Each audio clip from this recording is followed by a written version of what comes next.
Hello again, internet friends, and welcome back to another episode of 15-Minute Recipes. I'm your host, Rachel Ray. This week, I wanted to share with you guys a conversation I had with an acquaintance of mine. This acquaintance had recently been to the doctor's office and was shocked to learn that they weighed 375 pounds. As you can imagine, somebody that's that heavy is aware that they're very overweight, but this person had never been forced to confront that number on the scale before. And so now that they had that number on their head, they were very concerned about how much longer they had to live and the quality of life they were going to have at that weight. And they wanted to take action and make changes immediately.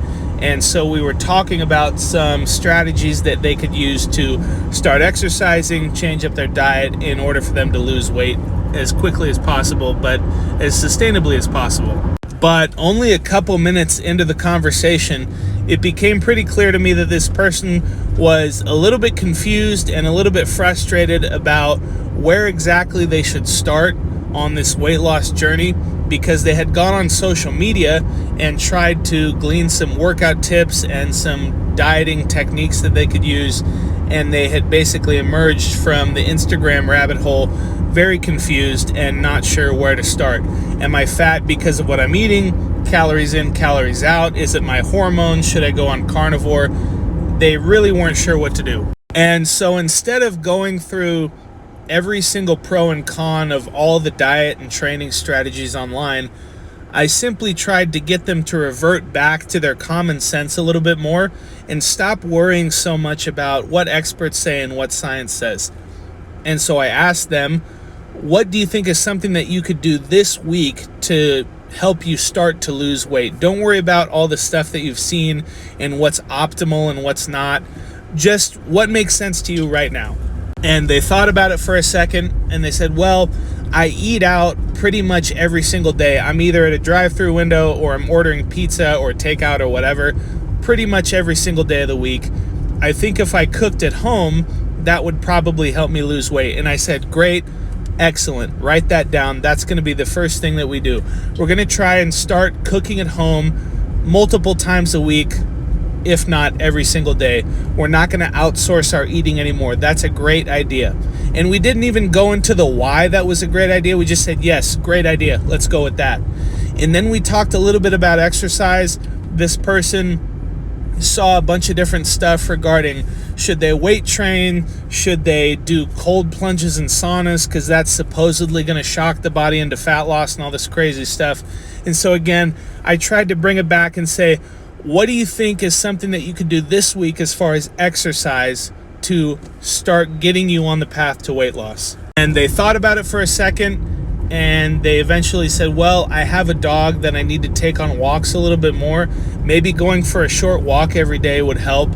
And I have a couple 5-pound dumbbells at home. And I think maybe if I did some exercises with those, that would make it easy because that way I don't have to worry about a gym membership right now.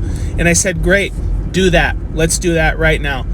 And right away, we pushed all the science and all the craziness and the chaos of expertise off to the side, and we had these 2 or 3 action items that this person could take home and make changes based on those action items right now. And I wanted to share that with you because social media dominates so much of our thinking and so much of our worldview and conversation that it can be easy to forget the simple things that are just common sense, that for a lot of you, you should probably be prioritizing over whatever quote-unquote science you're reading on the internet.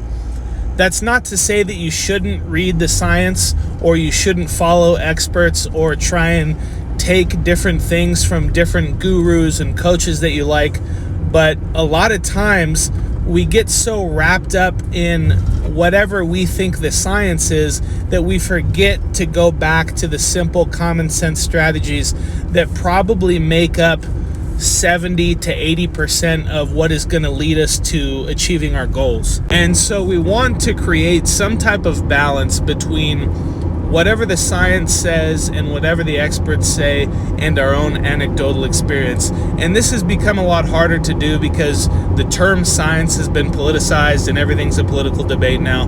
But expertise is very valuable.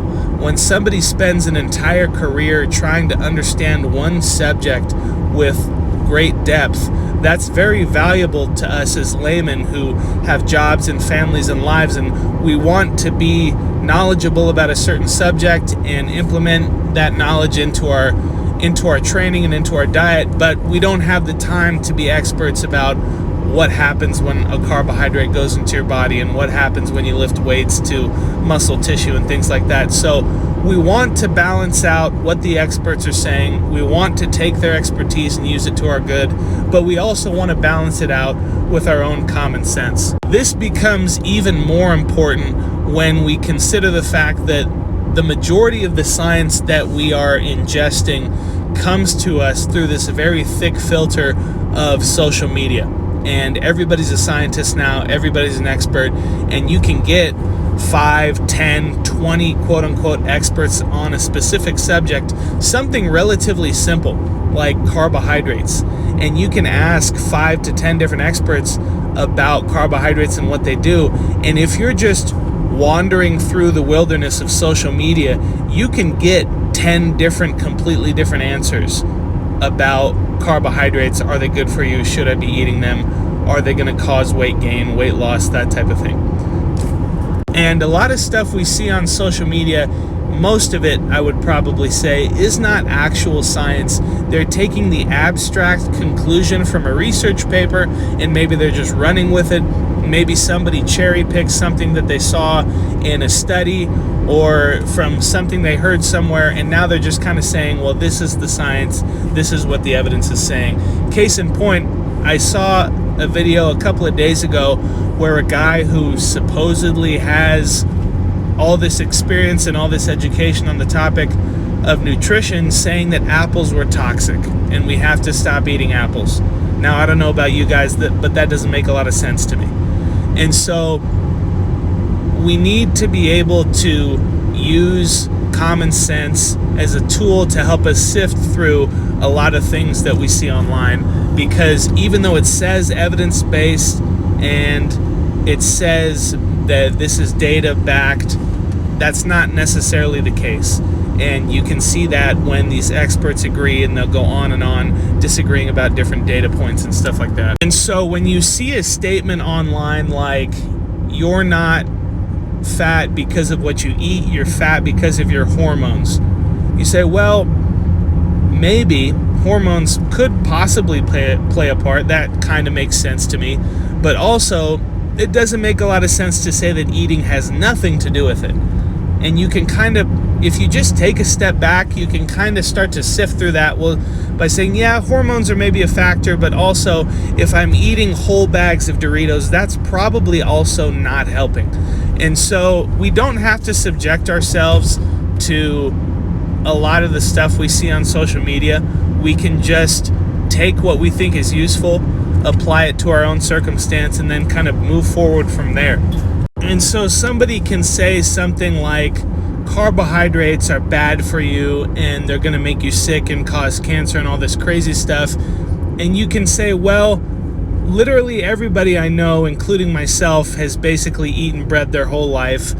And people have been eating bread and rice and things like that for I don't know how many thousands of years.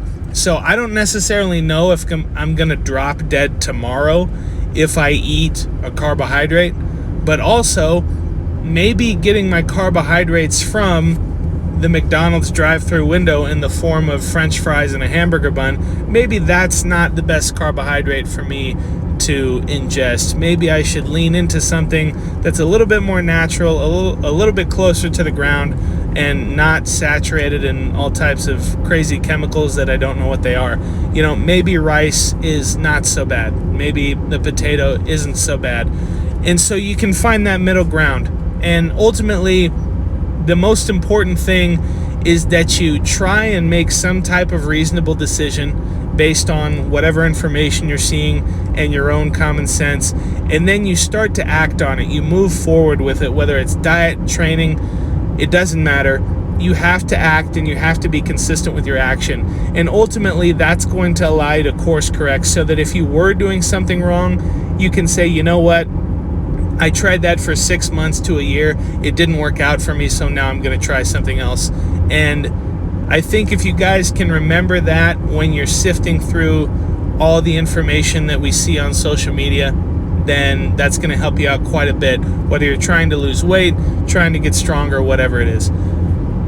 Please don't forget to like, subscribe, share, follow, whatever else it is that you can do on here, and I will see you in the next video.